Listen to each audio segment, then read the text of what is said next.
नमस्ते बहनों, प्रजात academy MP में आपका स्वागत है। कैसे हैं आप सब? उम्मीद करते हैं आप सब अच्छी होंगे और लगातार अपनी पढ़ाई कर रहे होंगे। आज हम देखेंगे महिला पर्यवेक्षक भर्ती 2025 के लिए आपके टॉपिक में जितने भी अधिनियम दिए गए उन अधिनियम के सारे सवाल एक ही वीडियो में खत्म कर देंगे। जो महत्वपूर्ण सारे सवाल बनते हैं उनको एक ही वीडियो में खत्म कर देंगे। इस क्लास से आपके 10 नंबर के पक्के हो जाएंगे, क्योंकि अधिनियम और कानून से 10 नंबर का पूछा जाएगा। अगर आपको पेपर पास करने तो पूरे सवालों को 1 से 2 बार जरूर देखिएगा। चलिए शुरू करते हैं आज के वीडियो को। अगर चैनल में पहली बार है, चैनल को सब्सक्राइब कर लीजिए। वीडियो अच्छी लगे लाइक कीजिएगा और शेयर कीजिएगा अपने दोस्तों के पास भी। इसके पीडीएफ अगर आप चाहते हैं तो प्रजात एकेडमी एमपी नाम से टेलीग्राम चैनल है, वहां से जुड़कर आप लोग इसके पीडीएफ प्राप्त कर सकती हैं। अगर आपको हमारी पोषण और स्वास्थ्य मैनेजमेंट और सीडीपी यानी बाल विकास की ई बुक चाहिए तो उसके लिए ऑफर चल रहा है। 12 फरवरी तक आप लोग तीनों को एक साथ लेने पे 200 की जो ई बुक है उसको 70 रुपए में दे दिया जाएगा। अगर आप एक सब्जेक्ट की ई बुक चाहती हैं तो अगर आपको एक ही सब्जेक्ट की ई बुक चाहिए तो आप 30 रुपए में ले सकते हैं। नंबर है 7389117670 में व्हाट्सअप नंबर है, इसमें मैसेज करके आप ई बुक को ले सकती हैं। चलिए शुरू करते हैं आज के वीडियो को। इस सेट में हम देखेंगे महिला अधिकारों, श्रम कानूनों, सरकारी योजनाओं, न्यायिक फैसलों और महिला सुरक्षित संबंधी जितने भी कानून के प्रावधान दिए गए हैं उनसे जितने भी महत्वपूर्ण सवाल बनते हैं उनको। क्वेश्चन नंबर 1 से 10 तक हम देखेंगे जो महिला अधिकार हैं और संवैधानिक प्रावधान है उनको। क्वेश्चन नंबर 1 देखिए, भारतीय संविधान का कौन सा अनुच्छेद महिलाओं को समानता का अधिकार देता है? अनुच्छेद 14, अनुच्छेद 15, अनुच्छेद 16, अनुच्छेद 17। भारतीय संविधान का कौन सा अनुच्छेद महिलाओं को समानता का अधिकार देता है? इसका उत्तर होगा ऑप्शन ए, अनुच्छेद 14।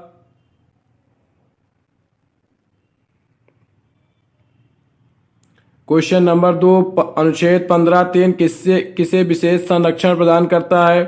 बच्चों को, महिलाओं और बच्चों को, अनुसूचित जातियों को या अन्य पिछड़ा वर्ग को। अनुच्छेद 15(3) किसे विशेष संरक्षण प्रदान करता है? इसका उत्तर होगा ऑप्शन बी, महिलाओं और बच्चों को।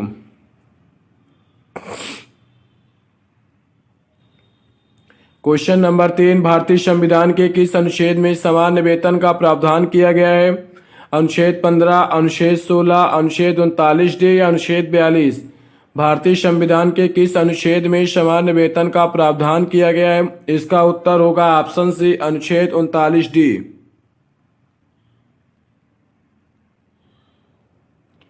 कार्य स्तर पर महिलाओं को यौन उत्पीड़न यानी निवारक प्रतिषेध और प्रतिशोध अधिनियम कब लागू हुआ था?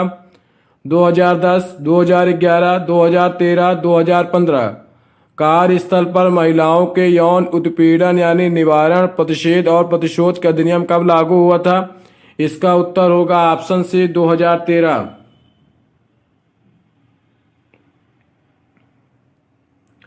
क्वेश्चन नंबर 5, मातृत्व लाभ अधिनियम 1961 के अनुसार महिला कर्मचारियों को कितने सप्ताह तक अवकाश दिया जा सकता है? 12 सप्ताह, 18 सप्ताह, 24 सप्ताह या 26 सप्ताह। मातृत्व लाभ अधिनियम 1961 के अनुसार महिला कर्मचारियों को कितने सप्ताह तक अवकाश दिया जाता है? इसका उत्तर होगा ऑप्शन डी, 26 सप्ताह।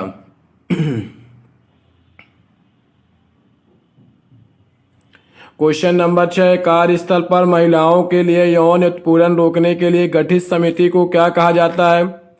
सुरक्षा समिति, आंतरिक शिकायत समिति, महिला आयोग या विशेष निगरानी दल।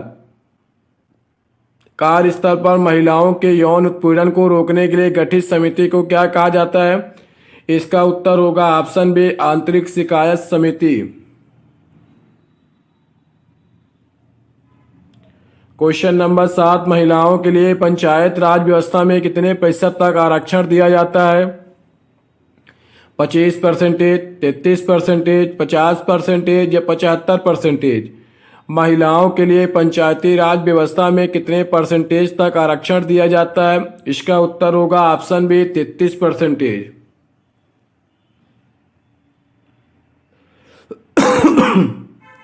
सॉरी। क्वेश्चन नंबर 8, घरेलू हिंसा से महिलाओं का संरक्षण अधिनियम कब लागू हुआ था? 2001, 2005, 2010, 2013। घरेलू हिंसा से महिलाओं का संरक्षण अधिनियम कब लागू हुआ था? इसका उत्तर होगा option B, 2005।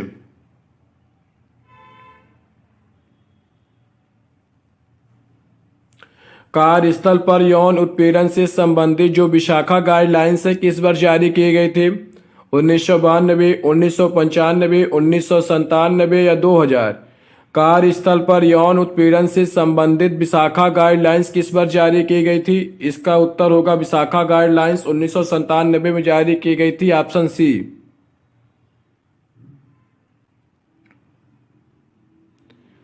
Question number 10, Bharat में महिलाओं को गर्भपात कराने का कानूनी अधिकार किस अधिनियम के तहत दिया गया है? फैक्ट्री अधिनियम, मातृत्व लाभ अधिनियम, medical termination of pregnancy MTF अधिनियम या महिला संरक्षण अधिनियम? भारत में महिलाओं को गर्भपात कराने का कानूनी अधिकार किस अधिनियम के तहत दिया गया है? इसका उत्तर होगा option C, medical termination of pregnancy MTP अधिनियम।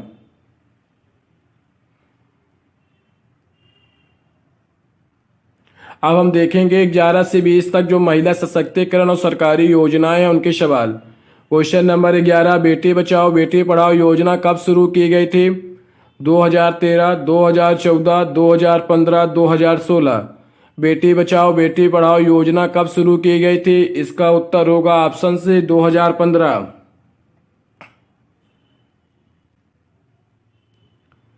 क्वेश्चन नंबर 12, प्रधानमंत्री उज्ज्वला योजना का मुख्य उद्देश्य क्या है? महिलाओं को रोजगार देना, मुफ्त गैस कनेक्शन उपलब्ध कराना या स्वास्थ्य सेवाएं देना या लड़कियों की शिक्षा को बढ़ावा देना? प्रधानमंत्री उज्ज्वला योजना का मुख्य उद्देश्य क्या है? इसका उत्तर होगा मुफ्त गैस कनेक्शन उपलब्ध कराना, option B. Question number 13, Sukanya Samriddhi Yojana किस आयु वर्ग की लड़कियों के लिए है?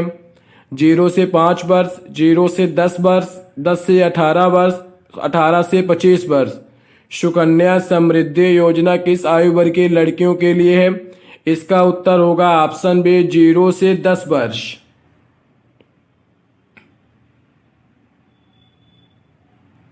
क्वेश्चन नंबर 14, प्रधानमंत्री मातृ वंदना योजना के तहत पहली बार मां बनने पर कितनी आर्थिक सहायता दी जाती है? 2,000 रुपये, 3,000 रुपये, 5,000 रुपये या 6,000 रुपये? प्रधानमंत्री मातृ वंदना योजना के तहत पहली बार मां बनने पर कितनी आर्थिक सहायता दी जाती है? इसका उत्तर होगा ऑप्शन डी, 6,000 रुपये।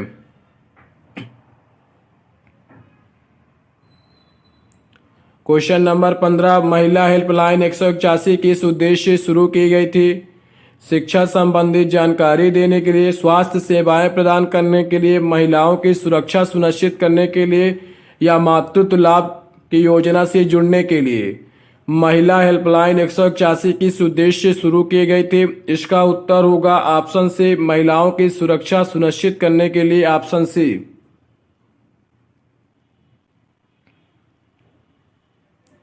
क्वेश्चन नंबर 16, एक स्टाफ सेंटर योजना का मुख्य उद्देश्य क्या है?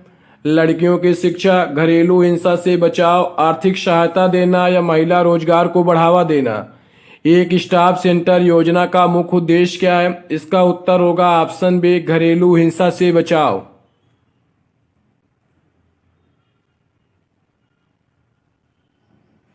क्वेश्चन नंबर 17, किस अधिनियम के तहत समान कार्य के लिए पुरुषों और महिलाओं को समान वेतन का प्रावधान है? समान वेतन अधिनियम 1976, मातृत्व लाभ अधिनियम, फैक्ट्री अधिनियम या महिला सुरक्षा अधिनियम? किस अधिनियम के तहत समान कार्य के लिए पुरुषों और महिलाओं को समान वेतन का प्रावधान है? इसका उत्तर होगा ऑप्शन ए, समान वेतन अधिनियम 1976। क्वेश्चन नंबर 18, बाल विवाह निषेध अधिनियम 2006 के अनुसार लड़की के विवाह की न्यूनतम आयु क्या है? 15 वर्ष, 16 वर्ष, 18 वर्ष, 21 वर्ष? बाल विवाह निषेध अधिनियम 2006 के अनुसार लड़की की विवाह की न्यूनतम आयु क्या है? इसका उत्तर होगा ऑप्शन सी, 18 वर्ष। सॉरी। क्वेश्चन नंबर 19, राष्ट्रीय महिला आयोग की स्थापना किस वर्ष हुई थी? 1989, 1992, 1995 या 2000? राष्ट्रीय महिला आयोग की स्थापना किस वर्ष हुई थी? इसका उत्तर होगा 1992, option B.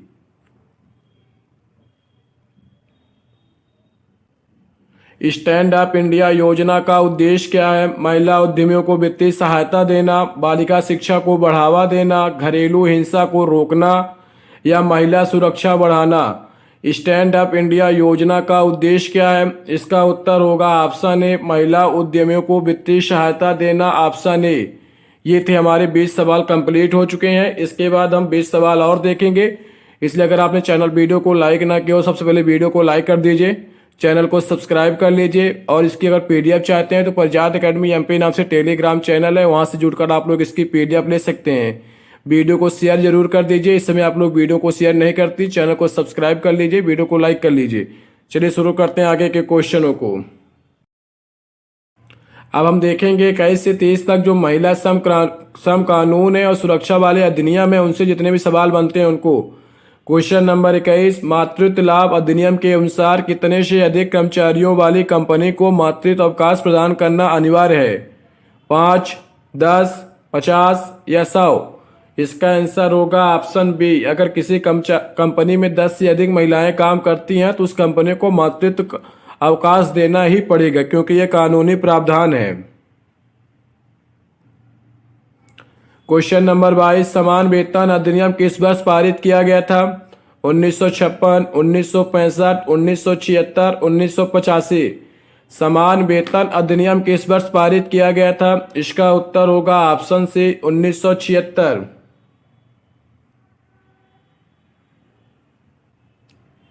Question number 23, factory अधिनियम 1948 के तहत महिलाओं को किन परिस्थितियों में रात पाली में कार्य करने की अनुमति दी जाती है? केवल मेडिकल क्षेत्र में, यदि पर्याप्त सुरक्षा के उपाय किए गए हो, किसी भी परिस्थिति में नहीं, केवल सरकारी संस्थानों में। फैक्ट्री अधिनियम 1948 के तहत महिलाओं को किन परिस्थितियों में रात पाली में कार्य करने की अनुमति दी जाती है? इसका उत्तर होगा ऑप्शन बी, यदि पर्याप्त की सुरक्षा के उपाय किए गए हों तो महिलाओं को रात्रि में भी कार्य करने की अनुमति दी जा सकती है, इसलिए इसका आंसर होगा ऑप्शन बी।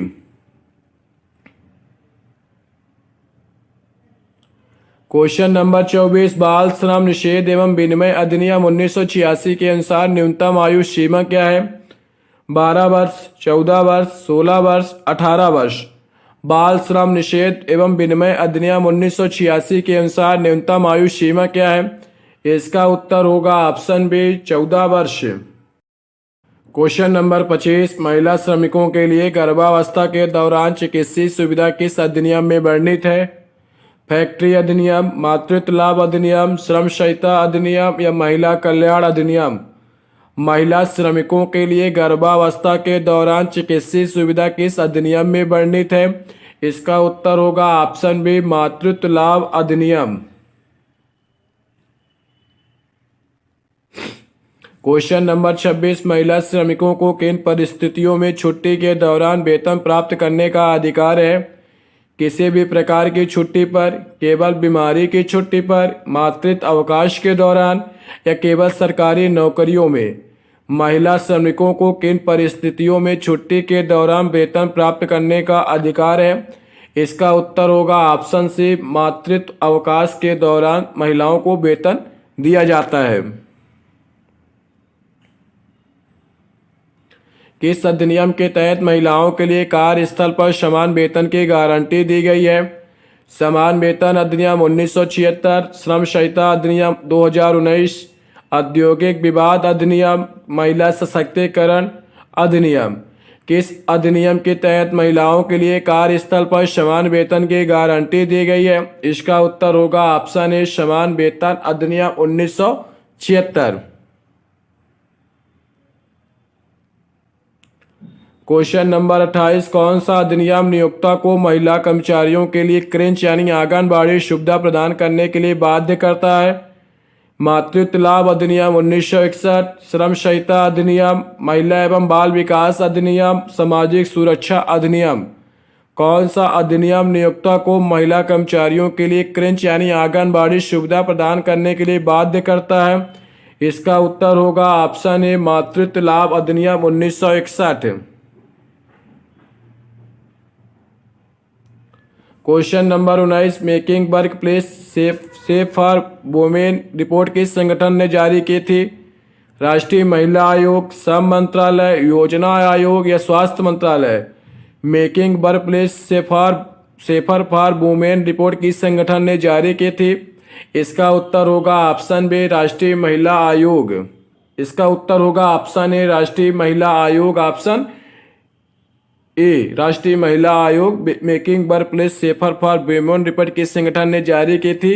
इसका आंसर होगा ऑप्शन ए राष्ट्रीय महिला आयोग। क्वेश्चन नंबर 23, भारत में महिलाओं के लिए कार्यस्थल पर यौन उत्पीड़न की रोकथाम हेतु कौन सा कानून लागू किया गया है? विशाखा गाइडलाइंस, कार्यस्थल पर यौन उत्पीड़न यानी निवारण, प्रतिषेध और प्रतिशोध अधिनियम 2013, श्रम संहिता अधिनियम या फैक्ट्री अधिनियम। भारत में महिलाओं के लिए कार्यस्थल पर यौन उत्पीड़न की रोकथाम हेतु कौन सा कानून लागू किया गया था? इसका उत्तर होगा ऑप्शन बी कार्यस्थल पर यौन उत्पीड़न अधिनियम 2013।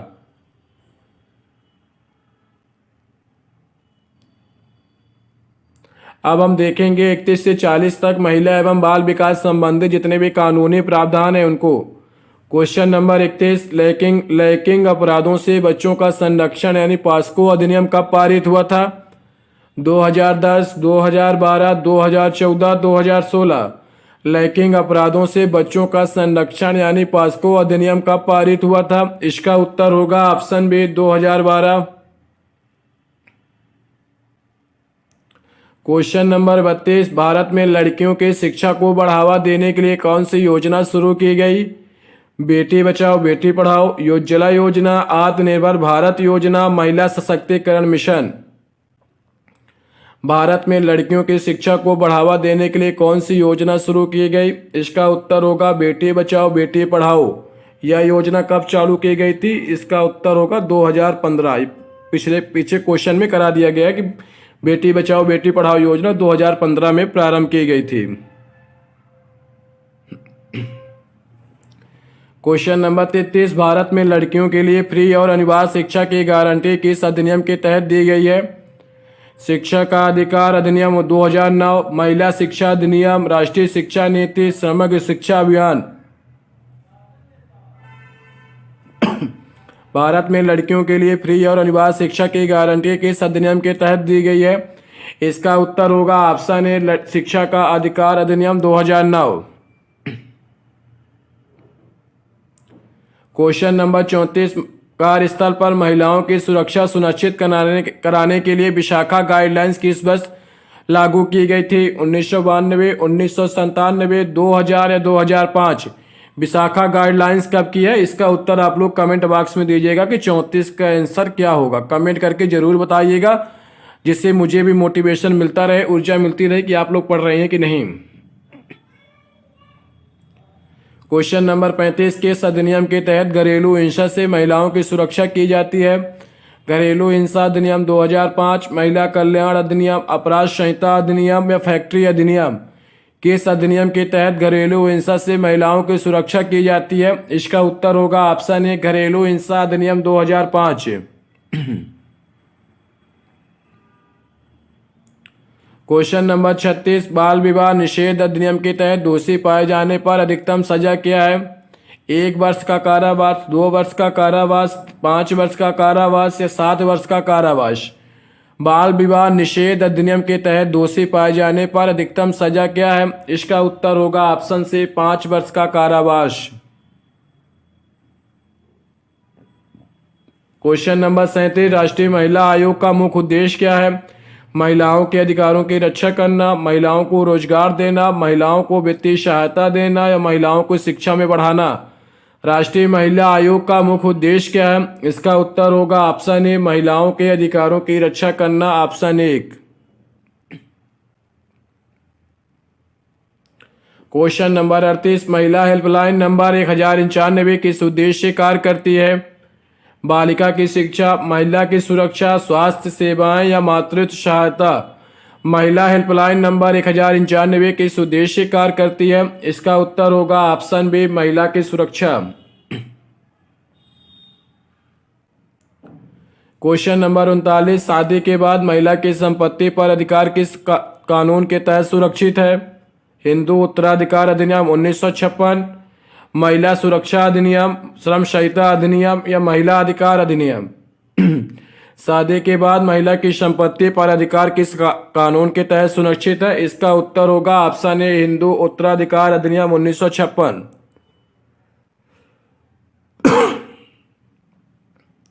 क्वेश्चन नंबर 40, उज्ज्वला योजना का मुख्य उद्देश्य क्या है? लड़कियों की शिक्षा, महिलाओं को गैस कनेक्शन देना, या महिलाओं को रोजगार देना, या महिला सुरक्षा बढ़ाना। उज्ज्वला योजना का मुख्य उद्देश्य क्या है? इसका उत्तर होगा ऑप्शन बी महिलाओं को गैस कनेक्शन देना। ये थे जितने अधिनियम से संबंधित जितने भी महत्वपूर्ण क्वेश्चन बनते थे उनका एक सेट करा दिया गया है। कल कौन सा सेट, किस टॉपिक का सेट कराया जाए आप लोग कमेंट करेंगे तो इस टॉपिक का सेट करा दिया जाएगा। इससे चैनल को सब्सक्राइब कर लीजिए, वीडियो अच्छी लगे लाइक कीजिएगा और शेयर कीजिएगा अपने दोस्तों के पास भी। पोषण और स्वास्थ्य मैनेजमेंट और सीडीपी यानी बाल विकास की आप लोग ई बुक चाहते हैं तो 7389117670 में मैसेज करके ई बुक ले सकते हैं। यह ई बुक पूरी तरह से PYQ बेस है। अगर आपके पास PYQ क्वेश्चन नहीं है तो आप इस ई बुक को जरूर लगाएं, क्योंकि 200 में से 160 से लेकर 165 नंबर PYQ बेस पर ही पूछा जाएगा। अगर आपने PYQ बेस लगा लिया तो आपके सिलेक्शन होने से कोई नहीं रोक सकता। इसलिए अभी आपके पास समय है, 15 दिन है। कम से कम आप PYQ बेस को 2 बार लगा लेंगे तो आपका सिलेक्शन सुनिश्चित हो जाएगा, क्योंकि PYQ बेस से सीधे क्वेश्चन आपके पेपर में देखने को मिलेंगे। लेने के लिए 7389117670 नंबर है, ये व्हाट्सएप नंबर, इसमें मैसेज करके ले सकती है। वीडियो को लाइक कर दीजिएगा और कमेंट करिएगा कि आपको इसके बाद किस टॉपिक पे सेट चाहिए, उसको भी हम करा देंगे। वीडियो को लाइक कर लीजिए, चैनल को सब्सक्राइब कर लीजिए। प्रजाद एकेडमी MP टेलीग्राम चैनल से जुड़कर आप लोग इसकी PDF प्राप्त कर सकते हैं। चलिए मिलते हैं अगले वीडियो में, धन्यवाद।